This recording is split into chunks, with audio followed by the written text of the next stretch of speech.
এভাবে বানাতেই পারেন।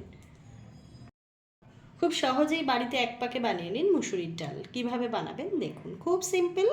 আমি ডালটাকে ধুয়ে রেখেছি, আর সঙ্গে নিয়েছি অল্প করে একটু পেঁয়াজ, কাঁচা লঙ্কা আর 2 কোয়া রসুন। কিভাবে বানাচ্ছি তাহলে দেখুন। মুসুরির ডাল আমি ভালোভাবে ধুয়ে নিয়েছি, এবার কড়াইতে দিয়ে দিচ্ছি।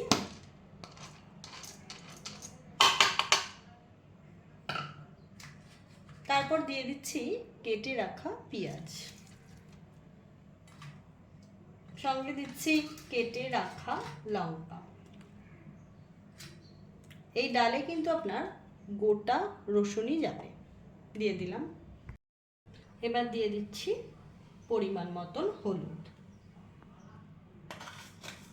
দিচ্ছি সামান্য চিনি, দিচ্ছি নুন,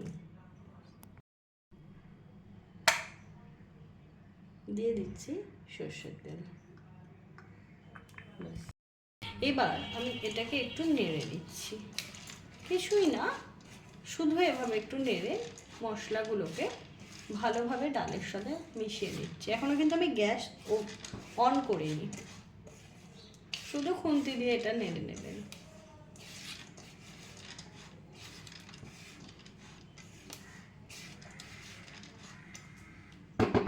এবার আমি দিয়ে দিচ্ছি পরিমাণ মতন জল। এবার আমি চাপা দিয়ে দিচ্ছি, যতক্ষণ না এটা ফুটবে ততক্ষণ চাপা দেওয়া থাকবে।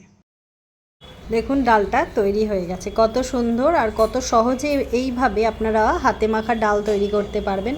হাতে সময় না থাকলেও এইভাবে তৈরি করে নেবেন, খেতে কিন্তু ভীষণ ভালো লাগে। দেখুন খুব সুন্দর ডাল, সঙ্গে যে কোনো একটা নিরামিষ তরকারি কিংবা যে কোনো আলু ভাজা দিয়ে গরম ভাতে একবার খেয়ে দেখুন, কেমন লাগে জানাবেন।